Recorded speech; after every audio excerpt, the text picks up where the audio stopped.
Media. Music TV.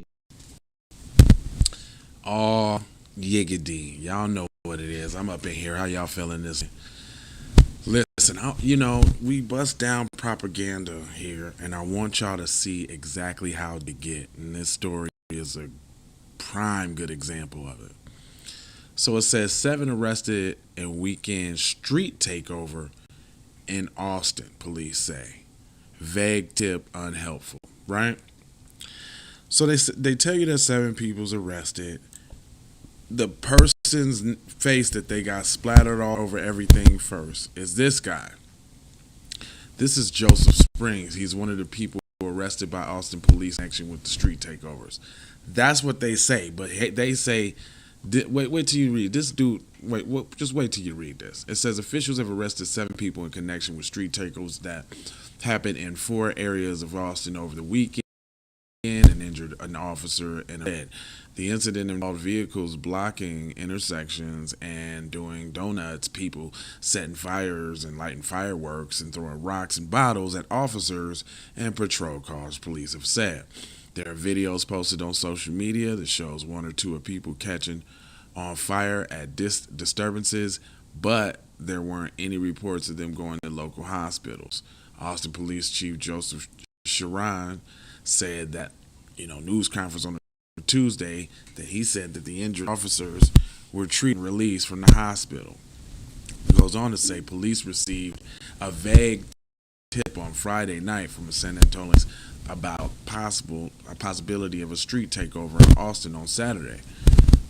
There was no information about who was involved or when it would take time. He said the tip was passed to a patrol due to a vague nature of the tip, but not much could be done to staff or to employ it. The people who were involved were talking on an encrypted chat channel where officers did not have access, he said. People arrested including Uris Martinez, Joseph Spring, Brian Serrano Benitez, and Ali Nuruddin. They also include 19-year-old Riley White and 17-year-old Stefan Regalado. Martinez was charged with unlawful carrying of a weapon and by a felony, aggressive assault, a deadly weapon, and probation violation. Spring was charged with unlawful possession of a firearm by felony and delivery of a controlled substance. Benitez faced charges of invading police, possession of marijuana, and Nuruddin is charged with possession of stolen firearms. Both Wright and Regardo are charged with evading arrest. Now, notice, now I read that. Check out the pictures. They got the black dude first.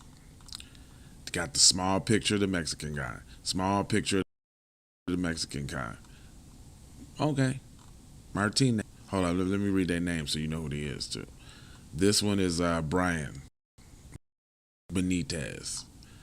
This one is Nuruddin. So those the 2 that was charged with evading. This was Uris Martinez, including blocking intersection fires. Okay, so them was the only ones they showed. It sounded like it was a PC name up in there too. That's pretty interesting. That ain't no picture for the PC person. Isn't that something? But it goes on. The Texas Department of Safety arrested 22-year-old Jerry Anthony Gore in connection with the incident, according to the street affidavit. Gore was charged with evading arrest, theft of a firearm. He told officials that he was the only one in town for the street takeover event and was visited from Dallas, where he currently lived, the affidavit said. It said troopers found a loaded firearm as well as a short barrel rifle in the vehicle. Addition to arrests are expected, said the chief.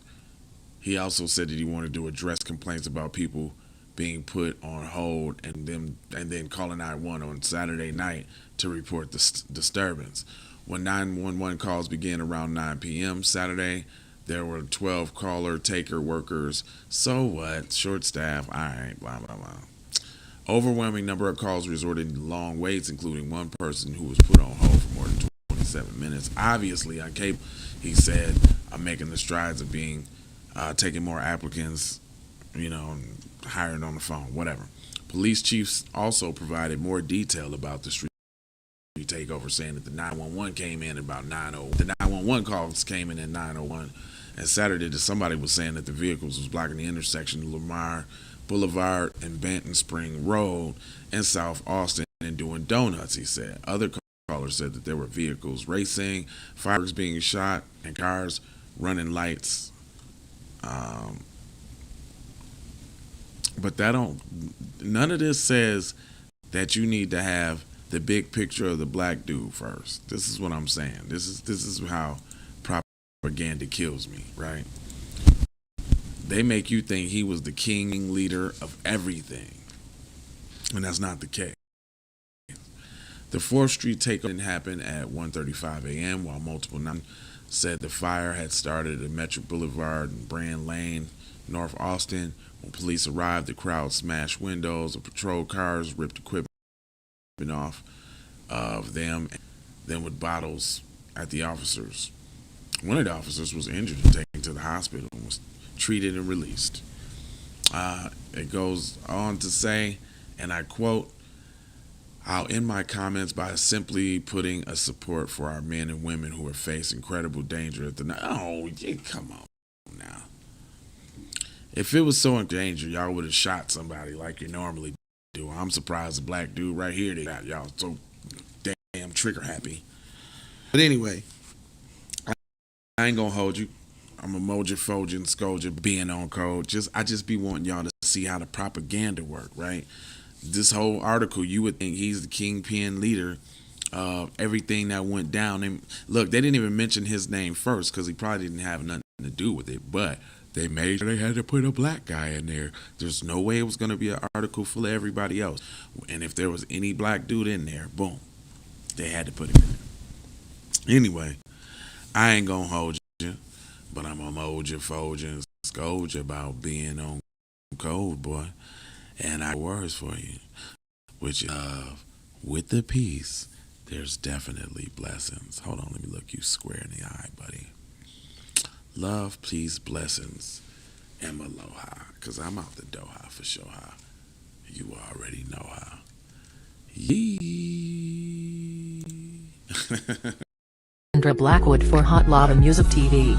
First off, let's get this straight. I only want a boss. And I like to see a boss and boss shit. Where can you get boss shit, you ask? Well, dig this player. Boss 3NT Clothing got that drip for you and your missus. Now first, go follow at Boss 3NT Clothing on IG to see more real boss shit. And second, please log on to boss3ntclothing.com. That's boss3ntclothing.com. We need to go out here and say exactly what we want. And we got to say it with our chest. And we kind of start pussyfooting around, and we got to stop being scared to say exactly what we want, what we need.